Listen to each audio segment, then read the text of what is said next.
ഇന്ന് എനിക്ക് ഏറ്റവും സന്തോഷമുള്ള ഒരു സന്ദർഭമാണ്.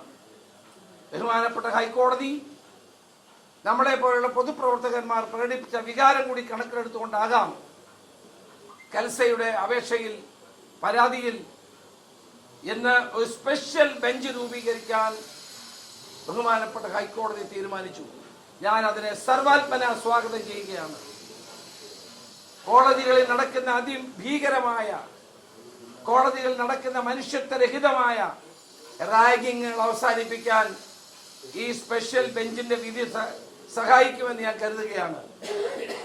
അതുകൊണ്ടാണ് ബഹുമാനപ്പെട്ട ഹൈക്കോടതി എന്നെ പോലൊരു പൊതുപ്രവർത്തകൻ പൊതുരംഗത്ത് ഈ ഹൈക്കോടതി വിധികളെ വിമർശിച്ച് നടത്തിയ പരാമർശം കൂടി കണക്കിലെടുത്തുകൊണ്ടാകാം, എനിക്കറിയില്ല, ആ പൊതുവികാരം കൂടി കണക്കിലെടുത്തുകൊണ്ടാകാം ബഹുമാനപ്പെട്ട ഹൈക്കോടതി ഇന്ന് റാഗിങ്ങുമായി ബന്ധപ്പെട്ട എല്ലാ കേസുകൾക്കും വേണ്ടി ഒരു സ്പെഷ്യൽ ബെഞ്ച് രൂപീകരിക്കാൻ തീരുമാനിച്ചു.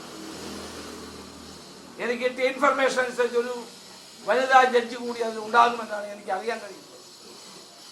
എനിക്ക് പൂർണ്ണമായി അക്കാര്യത്തിൽ എനിക്കറിയില്ല, എനിക്ക് മനസ്സിലാക്കാൻ കഴിഞ്ഞത്.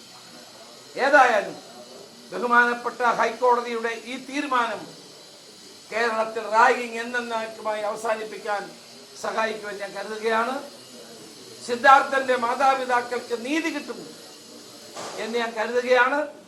രാഷ്ട്രീയ സ്വാധീനം ഉപയോഗിച്ചുകൊണ്ടും സ്വന്തക്കാരെ രക്ഷിക്കാനും വേണ്ടി പോലീസ് നടത്തിയ കള്ളക്കളികളും യൂണിവേഴ്സിറ്റി നടത്തിയ കള്ളക്കളികളും ഇന്ന് ഈ സ്പെഷ്യൽ ബെഞ്ചിൽ തിരിച്ചറിയുമെന്ന് ഞാൻ കരുതുകയാണ്.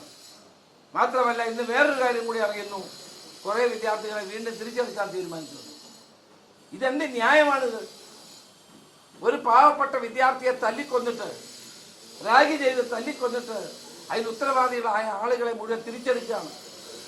ഇടയ്ക്ക് അവിടുത്തെ ഡീൻ ഉൾപ്പെടെയുള്ളവരെ തിരിച്ചെടുക്കാൻ വന്നപ്പോൾ ബഹുമാനപ്പെട്ട ഗവർണർ ഇടപെട്ടത് തടയുകയുണ്ടായി.